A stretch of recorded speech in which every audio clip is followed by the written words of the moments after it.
Malgré le fait que Moshe Rabbeinu va être sincèrement comme un père pour l'ensemble du peuple, eh bien, au final, il y a une conclusion à tout ça. Et la conclusion, c'est de dire, écoutez, peuple d'Israël, je pourrais être un père, je pourrais vous accompagner, être là pour vous défendre dans les moments dans lesquels il y a eu une faute. Mais concrètement, le choix, c'est vous qui devez le faire et personne d'autre.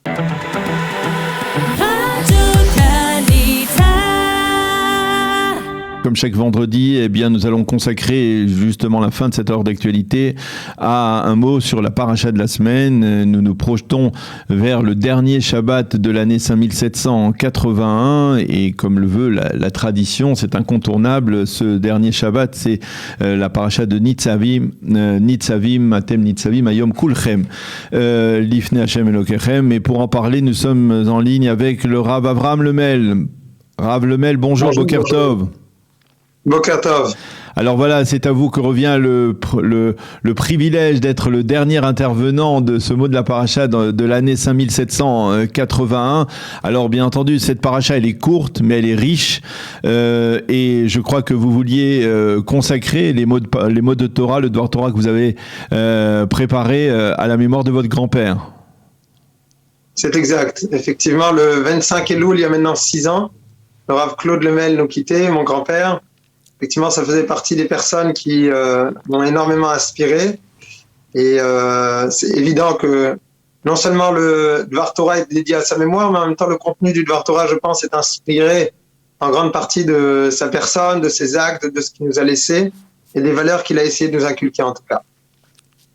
Moi, Bernard, ce que je voulais vous dire, c'était déjà, Daniel, merci beaucoup de me permettre de pouvoir conclure cette année et de pouvoir justement avoir cette année 5781 sur laquelle on a pu, Baruch Hashem, s'enrichir au maximum, et j'espère que celle de 5782 sera encore plus enrichissante et sera remplie de brachot.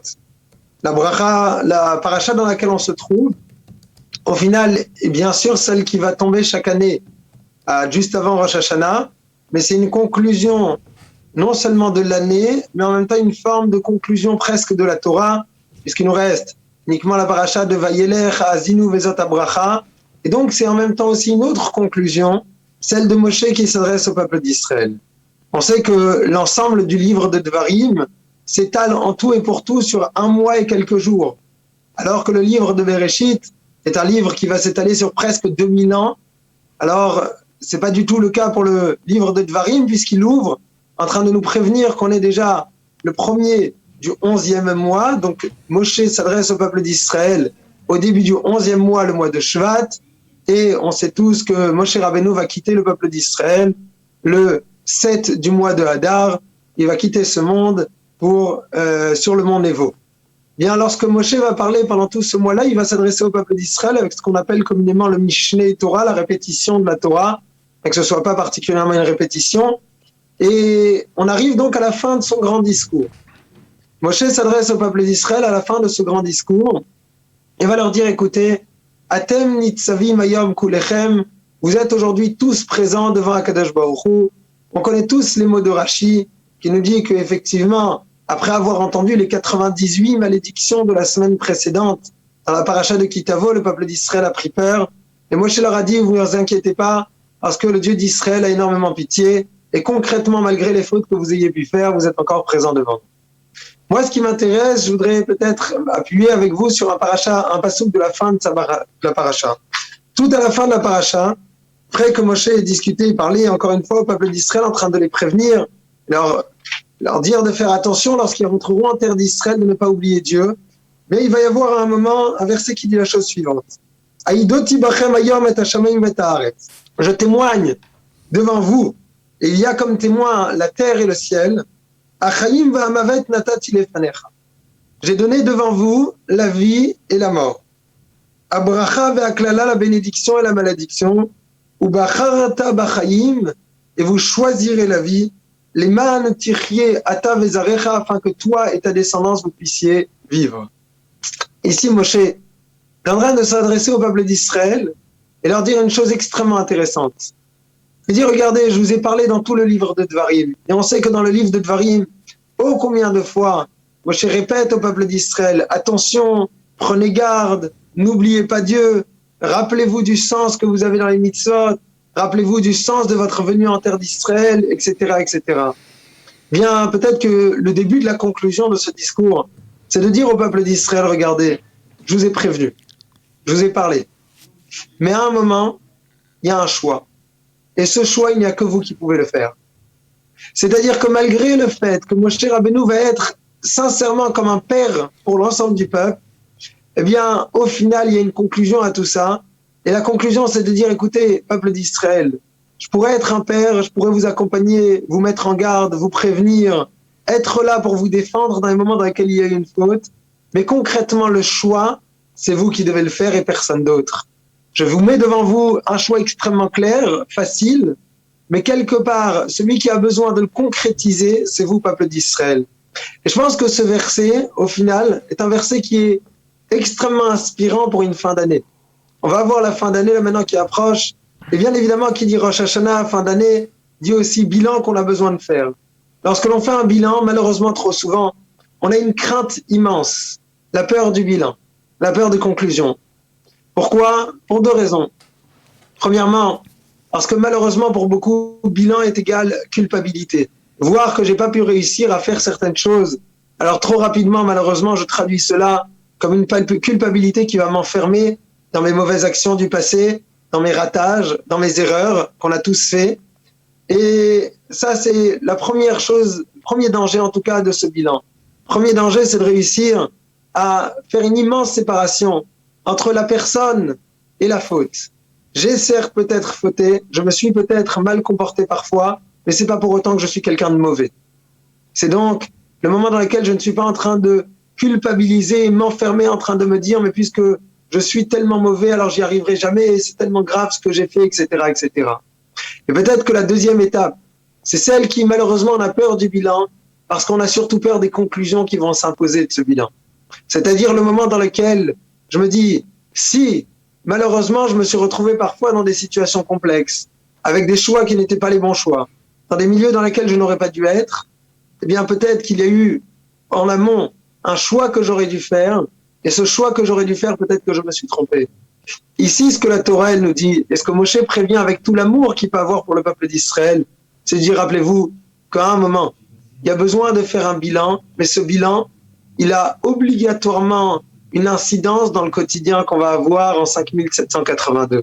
On ne peut pas prendre l'année 5781, faire le bilan, regarder et constater nos réussites, puisqu'il y en a eu énormément, nos erreurs, et nous dire, bon, mais c'est pas grave, on va continuer pour l'année suivante de la même façon sans rien changer.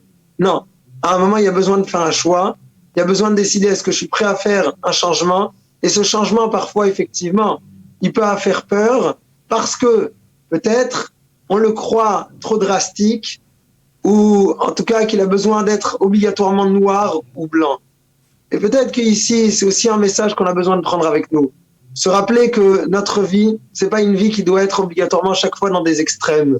Peut-être qu'on peut tendre vers la perfection, mais c'est pas parce qu'on aura pas atteint pour l'instant la perfection, que tout ce qu'on a mis en place, c'est pas quelque chose duquel on peut déjà être fier. Et ça, c'est un message, à mon sens, qui est aussi un message que mon grand-père nous a transmis, Zichrono Livracha. Non seulement c'est une personne qui, à la fin de la guerre, après lui-même avoir été sauvé d'une façon tellement miraculeuse, eh bien, a décidé de faire des choix, et des choix de vie extrêmement conséquents, qui aujourd'hui font qu'il a, Baruch Hashem, des enfants, des petits-enfants, des arrière-petits-enfants qui sont fiers de lui et qui essayent de s'inspirer. Des choix qui peut-être parfois n'étaient pas sains, des choix qui parfois n'ont pas dû être extrêmes du jour au lendemain, mais il y avait toujours un objectif. Il y avait des valeurs qu'on voulait atteindre, et parfois, certes, il faut toute une vie pour pouvoir atteindre certaines valeurs, mais tant qu'on est en train de garder un objectif d'une façon extrêmement claire, alors on peut les atteindre. Et je suis persuadé qu'au final, c'est exactement ça la tchouva. La tchouva, c'est celle dans laquelle, par étapes, je me donne un objectif. C'est pour cela qu'on nous dit aussi, oh combien rappelle-toi que la tchouva, parce que Nachmanide nous explique que ces versets-là, qui nous disent qu'il y a quelque chose de proche de nous, il s'agit de la tchouva. Bien, la tchouva, elle est proche, pourquoi ? À condition que l'on puisse se rappeler qu'une tchouva, ça n'a pas besoin d'être du jour au lendemain. Une tchouva, elle se construit. Elle se monte et elle se met en place par étapes. Et si seulement elle se met en place par étapes, alors c'est une amélioration qui est stable et qui est constante. et qui aura la possibilité de pouvoir réussir à durer. Ce que je voudrais nous souhaiter, c'est qu'on ait la possibilité de faire ce bilan, de réussir à constater nos réussites et nos erreurs, et de pouvoir réussir à faire cette tchouva. C'est-à-dire tendre vers une amélioration avec une traduction concrète dans les actes. Je suis persuadé que si on avance dans ce chemin, alors nous allons tous avoir une année 5782 remplie de bonnes nouvelles, de réussites, et bien évidemment que l'ensemble des prières pour tout le peuple d'Israël puisse être écoutées. Amen, ve amen. Merci beaucoup. Shabbat shalom. Merci beaucoup Rav Avram Lemel, et si je peux me permettre, je rappellerai qu'il y a quelques années de cela, j'avais moi-même interviewé, eu le mérite d'interviewer votre grand-père à l'époque des fêtes, parce que c'était un chazan hors pair à la rue Cadet, et il m'expliquait, et je me souviens de cette explication, la différence qu'il y avait entre un chazan et un shaliach tzibour, qu'il était lui un shaliach tzibour, l'émissaire de ce public, cette dimension qui était très forte chez lui et qui était donc marquée, et on la voit, elle se transmet aussi de génération en génération jusqu'à vous. Merci beaucoup Rav Avram Lemel, Shana Tova, Tiskul et Shanim Rabot, Neimon Vetovot, et bonne chance dans vos... Daniel, je voudrais juste, avec votre permission, profiter de l'occasion pour dire que on essaye de travailler sur un livre à la mémoire de mon grand-père, et donc si parmi les auditeurs ou auditrices il y aurait des personnes qui auraient des témoignages à nous rapporter, bien, je serais extrêmement content qu'ils prennent contact avec nous. Eh bien, avec plaisir. J'espère que l'appel a été entendu. Merci encore à Rav Avram Lemel, Shana Tova, Shabbat Shalom. Shabbat.